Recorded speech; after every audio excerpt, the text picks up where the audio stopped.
আমাদেরকে বলে শোনাও, রুহু কারে বলে, কেমন করে আসে, কেমন করে যায়, এ ব্যাপারে কি জানো বলো। 2 নাম্বার প্রশ্ন, মানহুম আসহাবুল কাহাফ, আসহাবে কাহাফ সম্পর্কে কি জানো। 3 নাম্বার প্রশ্ন, মান হুয়া যুলকারনাইন, যুলকারনাইন বাদশা সম্পর্কে কি জানো। আল্লাহর হাবিব সাল্লাল্লাহু আলাইহি ওয়াসাল্লাম বললেন, গাদান উজিবুকুম, আগামীকাল বলে দেব। কি বললেন? সবাই বলেন উত্তরে কি বললেন?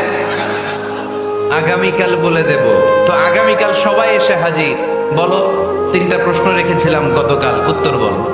আল্লাহর হাবিব সাল্লাল্লাহু আলাইহি ওয়াসাল্লাম বলতে পারলেন না, কারণ ওহী আসেনি। তিনি ছিলেন ওহী নির্ভর, dependent on wahi, dependent on revelation, guided by the wahi. তিনি এর পরের দিনে বললেন, গাদান উজিবুকুম, আগামীকাল বলবো। এর পরের দিনে এরা এসে হাজির, উত্তর নাই। আল্লাহর হাবিব সাল্লাল্লাহু আলাইহি ওয়াসাল্লাম আবারও বললেন, গাদান উজিবুকুম, আগামীকাল বলবো। এর পরের দিনে এরা এসে হাজির। এরকম 1 দিন 2 দিন 3 দিন নয়, টানা 15 দিন আল্লাহর হাবিব সাল্লাল্লাহু আলাইহি ওয়াসাল্লামের প্রশ্নগুলোর উত্তর করতে পারেন নাই। আল্লাহর হাবিব সাল্লাল্লাহু আলাইহি সাল্লামের নবুয়তী জিন্দেগিতে এত বিব্রতকর পরিস্থিতিতে তিনি কখনো পড়েন নাই। ইহুদিরা প্রতিদিন এসে হট্টগোল করে আর মক্কায় রটনা ছড়ায়, দেখো এই লোকটা যদি সত্যি নবী হতো তাহলে তো উত্তর করতে পারতো, ঠিক কি না? যেহেতু উত্তর করতে পারে না, আসলে সে আসল নবী নয়, সে ভণ্ড নবী, মিথ্যা নবী। পড়েন না আউযুবিল্লাহ। 15 দিন পর আল্লাহ আয়াত নাযিল করলেন, ওয়ালা তাকুলান্না লিশাইইন ইন্নী ফাইলুন যালিকা গাদা ইল্লা আইয়াশা আল্লাহ। ও নবী, ভবিষ্যতের ব্যাপারে সামনে থেকে যখন আপনি ওয়াদা দিবেন, ওয়াদা দেওয়ার সময় ইনশাআল্লাহ শব্দটা মিলিয়ে দিবেন।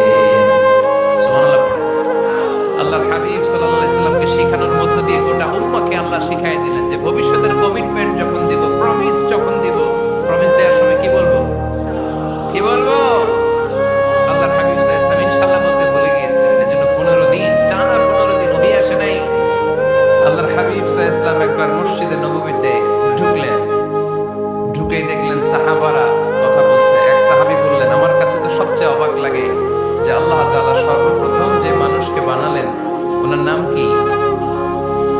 সবাই পড়েন, তুমি মাটির আদমকে প্রথম সৃষ্টি করিয়া ঘোষণা করিয়া দিলে শ্রেষ্ঠ বলিয়া, তাই তো নূরের ফেরেশতা করে আদমকে সেজদা, ঠিক কি না? তাই তো নূরের ফেরেশতা করে আদমকে সেজদা, সবার চেয়ে সম্মান দিলে মাটির আদমকে।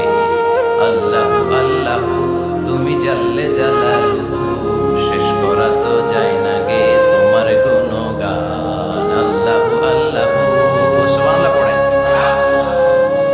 সাহাবী বললেন যে আমার কাছে সবচেয়ে অবাক লাগে যে আল্লাহ তাআলা প্রথম মানুষ হিসেবে আদম আলাইহিস সালামকে বানালেন আর ওনাকে উপাধি দিলেন সফিউল্লাহ।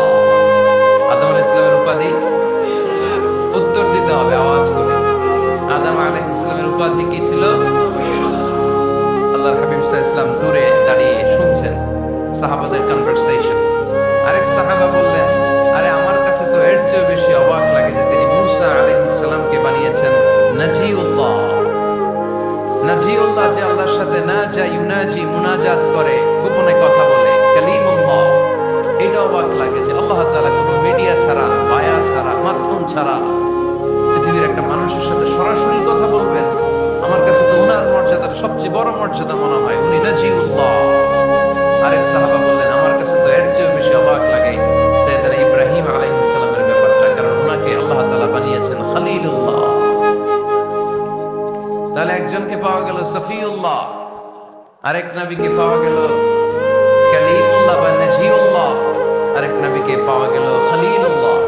এই কনভারসেশন যখন আল্লাহর হাবিব সাল্লাল্লাহু আলাইহি ওয়াসাল্লাম শুনলেন, আল্লাহর হাবিব সাল্লাল্লাহু আলাইহি ওয়াসাল্লাম মসজিদে নববীতে প্রবেশ করে সাহাবাদেরকে বললেন, তোমরা যা বলেছো আমি সব শুনেছি, তোমরা যা বলেছো সব সত্যই বলেছো, ঠিকই বলেছো। আল্লাহ তাআলা একজনকে বানিয়েছেন সফিউল্লাহ, একজনকে বানিয়েছেন খলিলুল্লাহ, একজনকে বানিয়েছেন কালিমুল্লাহ। তবে জেনে রেখো, আমি হচ্ছি হাবিবুল্লাহ, আমি Habibullah. The higher status, the highest peak of the status, সবচেয়ে উচ্চ স্ট্যাটাস হচ্ছে আমার। খলিলুল্লাহ মানে আল্লাহর বন্ধু, হাবিবুল্লাহ মানে হচ্ছে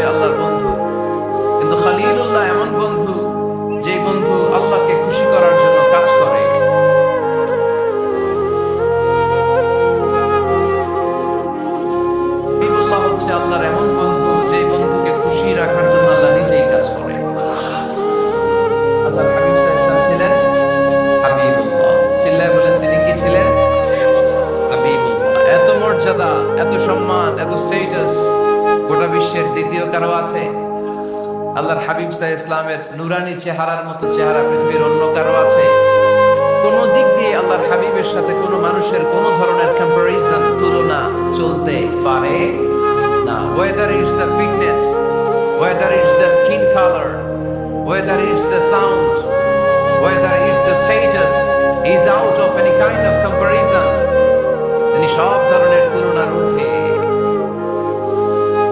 As a father, as a teacher, as a commander, as a lawgiver, as a lawmaker, as a reformer of the society, Muhammad is the superman of the world.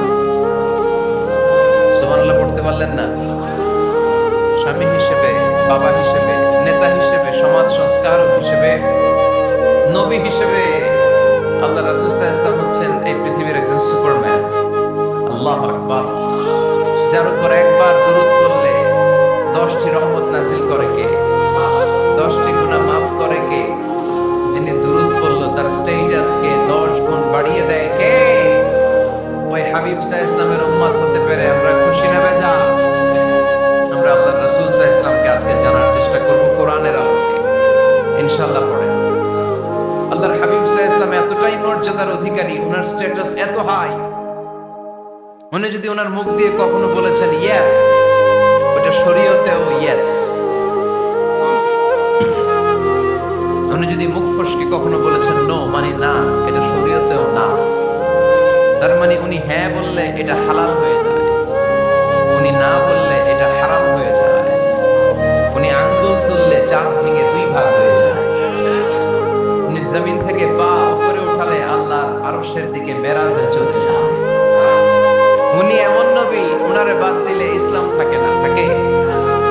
উনি এমন রাসূল, উনারে বাদ দিলে কোরআন বোঝা যায় না, কারণ কোরআন ওনার উপর নাযিল করেছে কে? উনি এমন হাবিব যাকে বাদ দিলে হাদিস বোঝা যায় না, কারণ এই হাদিস হচ্ছে এই প্রিয় নবীর মুখ নিঃসৃত বাণী, ঠিক কি না? উনি এমন রাসূল যাকে বাদ দিলে সালাত বোঝা যায় না, কারণ সালাত কেমন করে পড়তে হয়, আদায় করতে হয় বিশ্বনবী হাতে কলমে শিক্ষা দিয়েছেন, ঠিক কি না?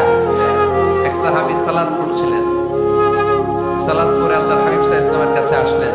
আল্লাহ রাসূল বললেন সাল্লি ফা ইন্নাকা লাম তুসাল্লি, repeat your salat because you didn't offer your salat in a correct way.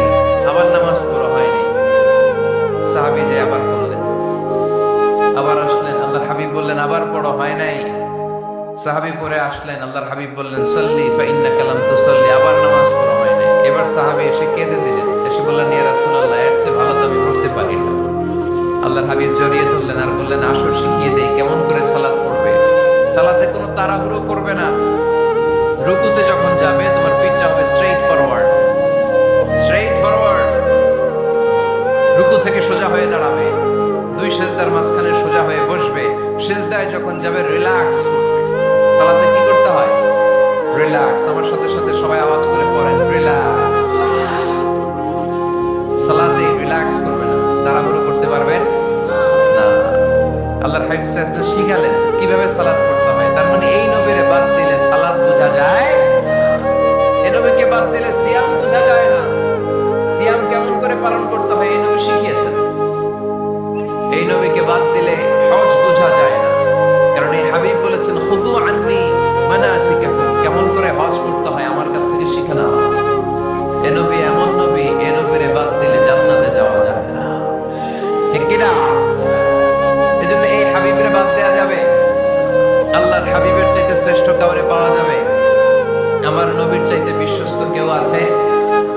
সে কোন বন্ধু বলো